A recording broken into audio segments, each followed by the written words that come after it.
Am I the asshole for admitting in front of all of my husband's friends that I've never had an orgasm? Ooh, how many? And it's all of his guy friends? Recently was my husband's friend's birthday party. It was a bigger party, and all my husband's friends and their wives were there. Oh. No kids. Fine. One woman that I'm friendly with was annoyed with her husband and then joked, "Men, if they didn't get us off, why would we keep them?" And she left. Nothing humbles a woman faster than checking her Hinge likes. As in, who liked her? As in, oh, you thought you had a chance with me. And I'm like, I'm no model, but come on.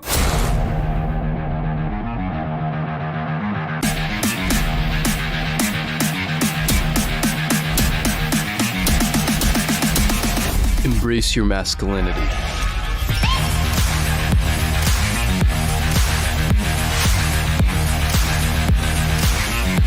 Married for 10 years. I got married young. I was 21, barely, like 3 days, 21.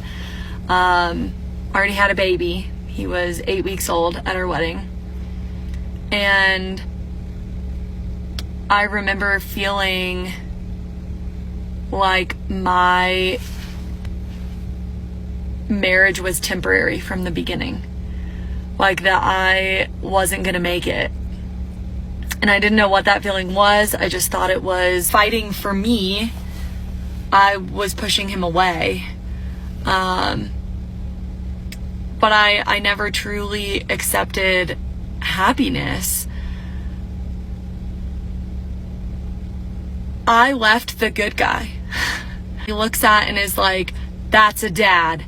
That's a husband. That's how it's supposed to be. He did the dishes. He cleaned the house. He took the kids to school. He worked all day. He made good money. He supported us.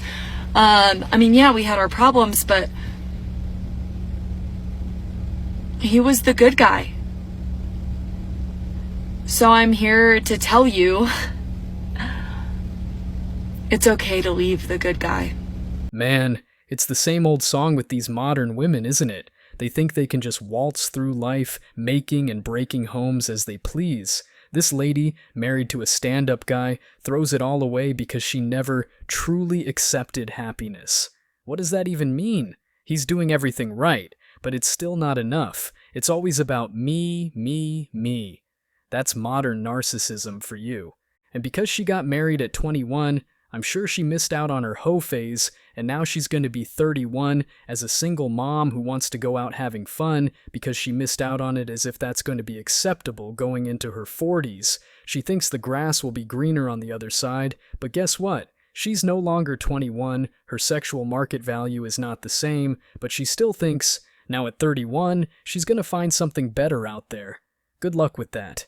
These are the women who chew up decent men, spit them out, and then whine about, where have all the good men gone? They've gone away from you, that's where. And let's not forget, she's got the audacity to say it's okay to leave the good guy.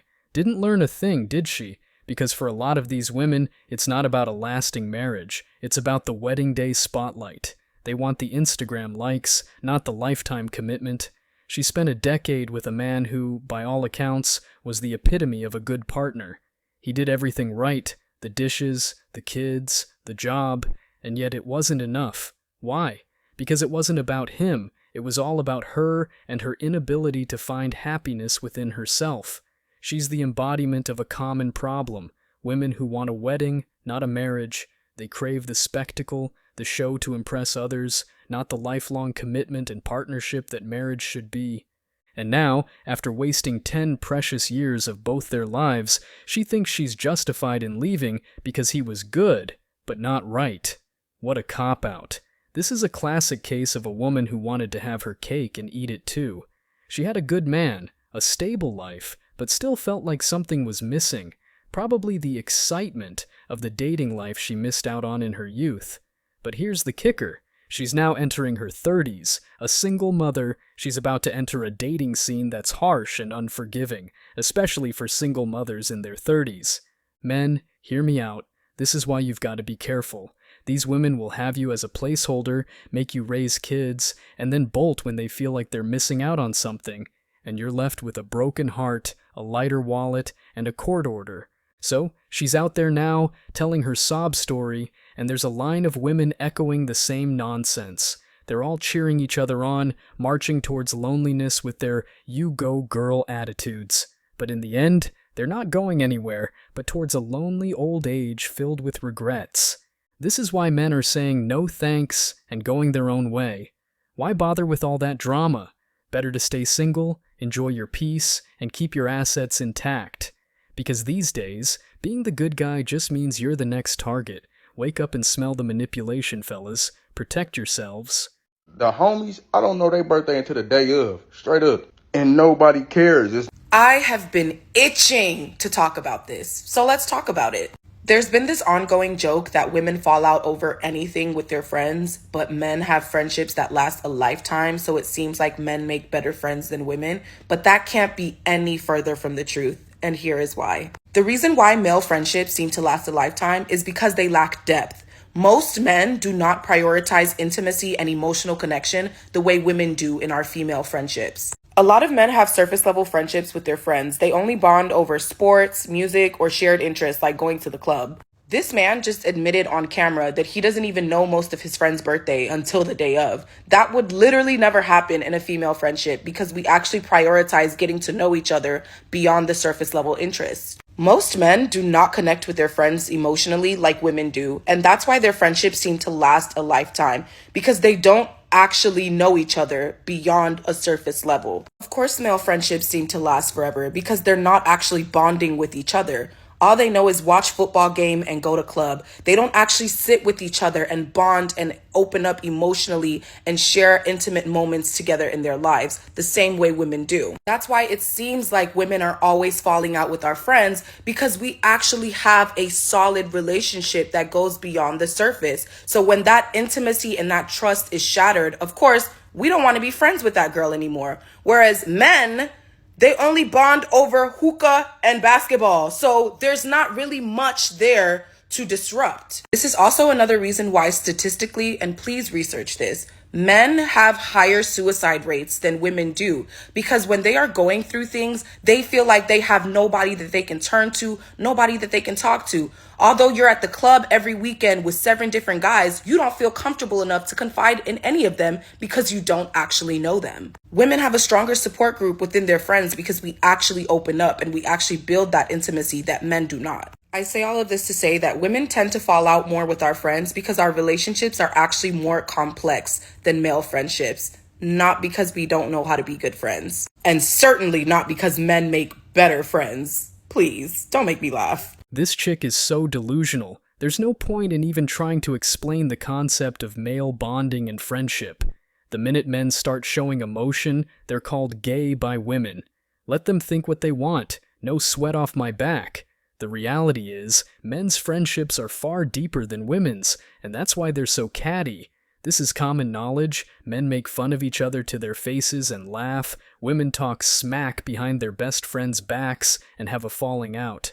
As men, we have a stronger understanding of friendship without having to LARP on social media about it. Honestly, hearing this woman's take on male friendships is like listening to a fish explain mountain climbing. She's so far off the mark it's almost laughable. She thinks male friendships lack depth because we're not spilling our guts over a latte or knowing each other's birthdays by heart? Please. The depth of male bonds is something way beyond her comprehension. Men's friendships endure because they're based on mutual respect, shared experiences, and an understanding that goes deeper than surface-level chatter. We don't need to constantly affirm our friendship or prove it through some emotional litmus test. We show up for each other, plain and simple. This idea that men are emotionally stunted because they bond over sports or hobbies is just another misinformed stereotype.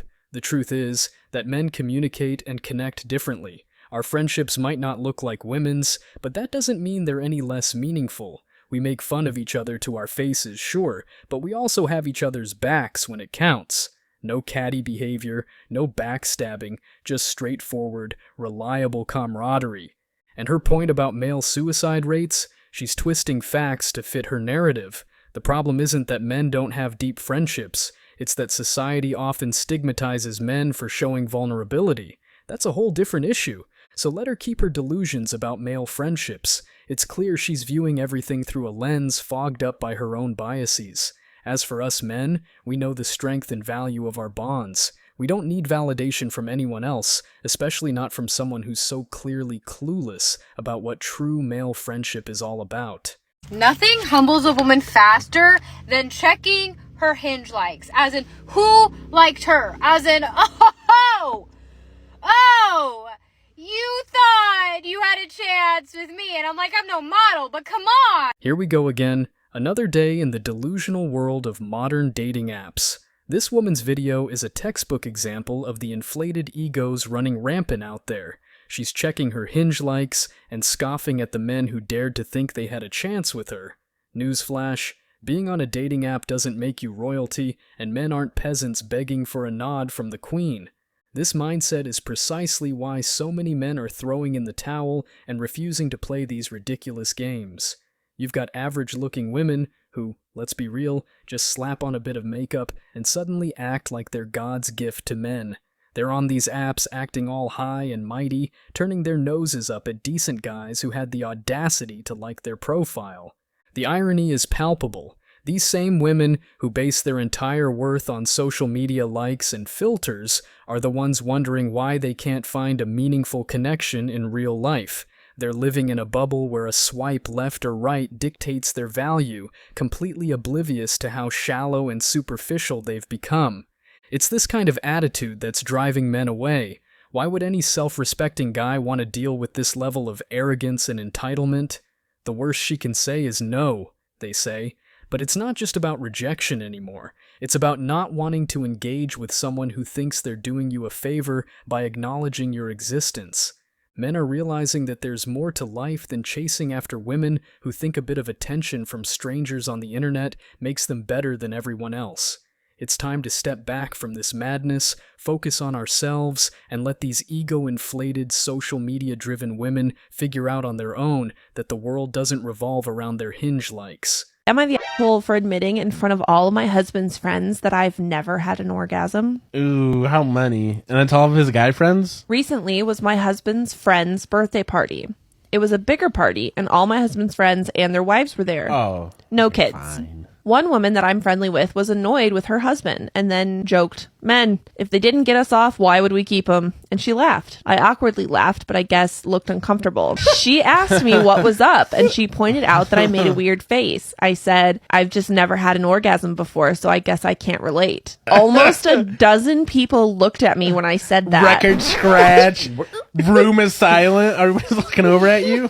It was super awkward. The wife then awkwardly asked, Is everything okay down there? And I said, yeah, I've just never had anyone try, I guess. For the next 10 minutes, all my husband's friends took turns insulting him in various ways. My husband made us leave early. When we got home, he lectured me about how I humiliated him. I pointed out that she asked, and I have a tendency to be honest. He's been really upset the last several days and keeps saying he can't talk to his friends because they now think badly of him. I've brought the issue up countless times in the past. He tells me that it's not important / not a big deal that he doesn't get me off. Since it's not that important, I just don't see why I have to hide it like it's some kind of dirty secret. Am I the asshole for admitting in front of all of my husband's friends that I've never had an orgasm? Ooh, how many? And it's all of his guy friends? Recently was my husband's friend's birthday party.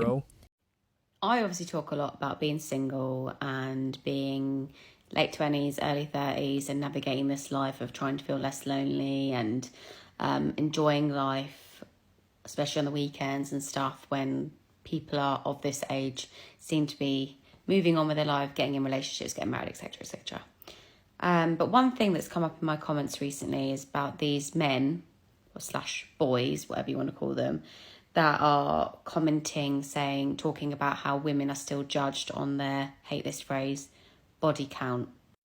Like, I thought in 2023, that's not something that a normal human being, a normal man, someone that's comfortable in their own skin, doesn't have a huge ego, would be worried about. It's no one else's business whoever's been sleeping with. I would never dream of asking someone that I was dating how many people they've been with. Like, it's none of my business. Like, I am seeing them now, like, that should be the priority. You're with them at that point in time. So why does it matter what they've done in their past?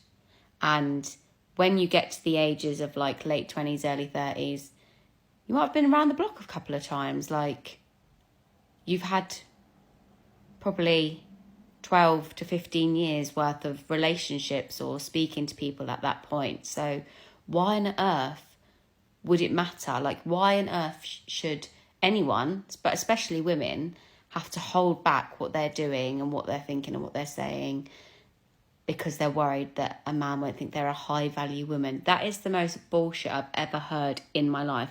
Honestly, these men are being bewildered by Andrew Tate.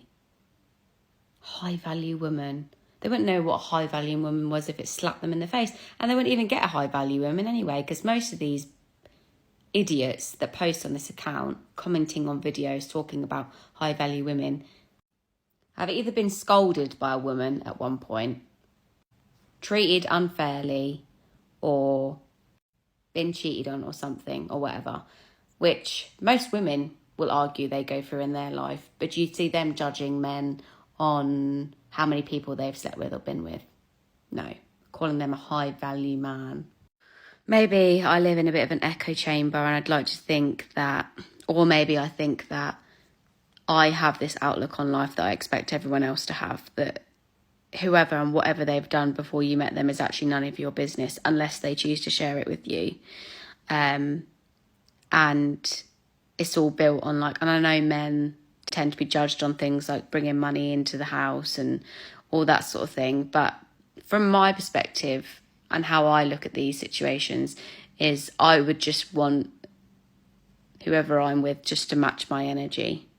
So match my drive, match my ambition, match the situation, whether it's living, buying, renting, you know, like those monetary values, just to match me. And I don't think that's too much to ask for. So yeah, that's my rant for Wednesday evening.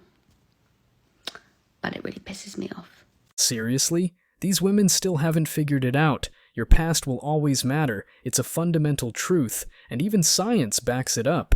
But here we are, with women like this one, thinking their rants on social media are going to magically change reality in their favor. Welcome to the never-ending feminist cycle. Broadcast your life online, demand a Prince Charming with $1 billion bank account, and when reality hits, resort to shaming tactics. So predictable, it's almost comical.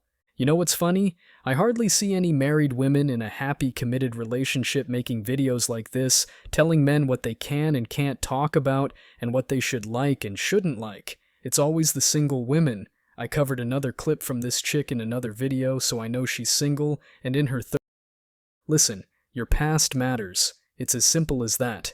Past actions are the best indicators of future behavior. Most people never really change. They're bound to make the same choices over and over again. It's not just some old saying. It's a fact. Past events usually predict future ones. And this whole rant about body count not mattering?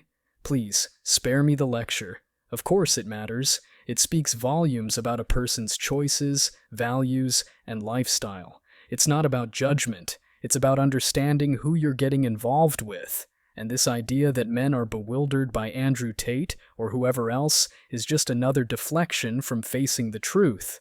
The reality is that these women are living in an echo chamber, convincing themselves that their past actions shouldn't have any consequences. But life doesn't work that way. You can't live like a 304 and expect to still land the fairy tale ending.